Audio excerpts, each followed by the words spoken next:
Au-delà de l'hommage qui lui est rendu à travers un sargal à Ziguinchor, l'entraîneur national s'est prononcé sur l'équipe du Sénégal. Et à quelques 2 mois de la Coupe du Monde, le coach s'apprête à publier la liste des Lions qui vont prendre part à ce rendez-vous. Alors, quel doit être le quotidien d'Aliou Cissé en cette période? Le quotidien n'a pas changé depuis 3 ans. C'est le travail, c'est peaufiner, c'est prospecter, c'est consolider, c'est s'ouvrir à nos collègues entraîneurs, c'est aller chercher de nouveaux joueurs, c'est penser justement à amener cette équipe du Sénégal le plus loin possible. Et chaque jour, chaque instant, on y pense avec mes collaborateurs, avec bien sûr la Fédération sénégalaise de football, avec l'État du Sénégal, etc. Donc, Aliou Cissé a travaillé depuis 3 ans avec un même groupe, à quelques exceptions près. Pour lui, il faut travailler dans la continuité, même si on peut s'attendre à l'arrivée de nouveaux joueurs. Bien sûr, parce que l'équipe nationale ne peut pas être fermée. Il y a d'autres candidats, il y a d'autres joueurs peut-être qui vont exploser sur les 2 derniers mois.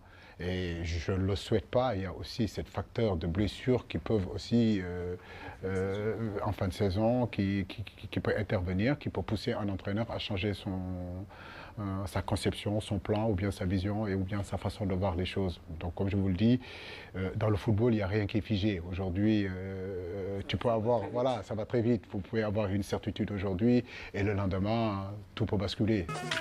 En équipe nationale, certains joueurs sont confrontés à la concurrence dans leur club ou sont blessés, ce qui fait qu'ils ne jouent pas assez. Les gardiens de but, un latéral gauche et l'attaque sont un chantier pour Aliou Cissé. C'est vrai que c'est inquiétant. J'aurais aimé avoir des gardiens qui jouent un peu plus. Mais je crois que vous pouvez rajouter de nos inquiétudes, de nos problèmes, surtout notre flanc gauche. C'est de ça que surtout on est en train de regarder, parce qu'aujourd'hui on a des garçons qui sont blessés, d'autres reviennent de blessures, d'autres sont en informe. Après, bien sûr, c'est continuer à regarder sur le plan offensif aussi, cet attaquant-là qui peut avoir quelque chose de plus, que ce que nous avons.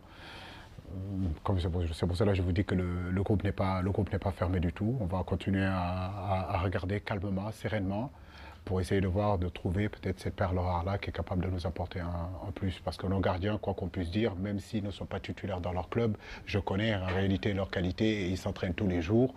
Il n'y a pas de problème de compétitivité. Ils peuvent jouer avec leur équipe réserve, etc. Donc c'est pas vraiment un poste où on est en danger, c'est pas un poste vraiment où on est en manque. Voilà. Mais par contre, effectivement, sur notre côté gauche, on est un petit peu en difficulté. Le poste de latéral gauche tient à cœur l'entraîneur national, une manière d'évoquer avec lui le cas Ferland Mendy. Aliou Cissé estime être toujours en contact avec le joueur qui n'a pas encore pris de décision. Je discute avec lui, pas plus tard que la semaine dernière, on a essayé de se contacter. Donc, mais comme je le dis, ça fait depuis un bon bout de temps que je suis derrière lui. Mais comme je vous le dis, je ne vais pas lui courir derrière tout le temps non plus. Parce qu'une équipe nationale, c'est important aussi. Il faut que ce soit vraiment au choix du cœur. Il faut vraiment avoir envie de venir. Maintenant, s'il ne se sent pas prêt, je pense qu'il me le dira et on passera à autre chose. Parce que aussi, je ne vais pas lui courir en tout cas éternellement.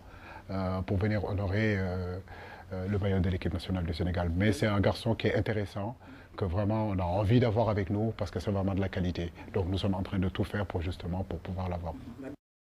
Au cours de cet entretien, le cas d'Embaba a aussi été évoqué avec le coach. Non, le groupe n'est pas fermé. Mais par contre, il y a quand même certaines réalités qu'il ne faut pas non plus...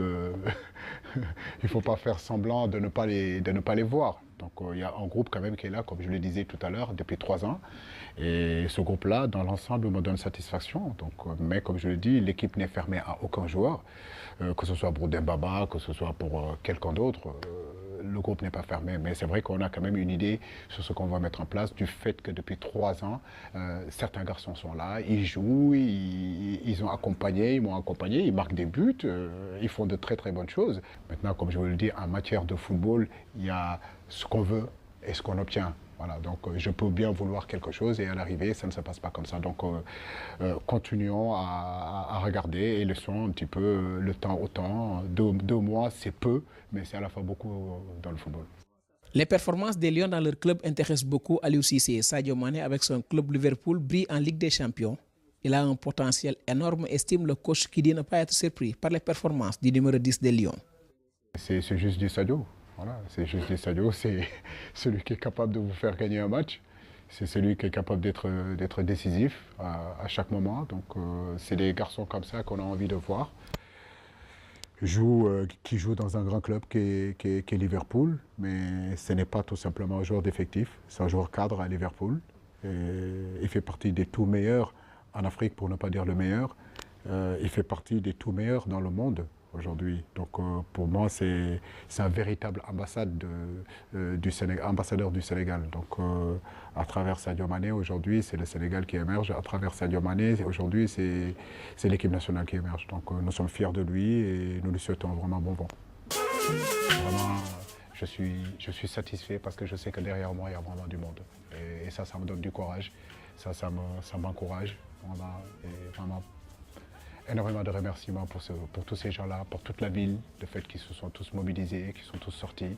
Cela prouve vraiment l'amour qu'ils ont pour l'équipe nationale et l'amour qu'ils ont pour leur fils et la fierté qu'ils ont pour leur fils.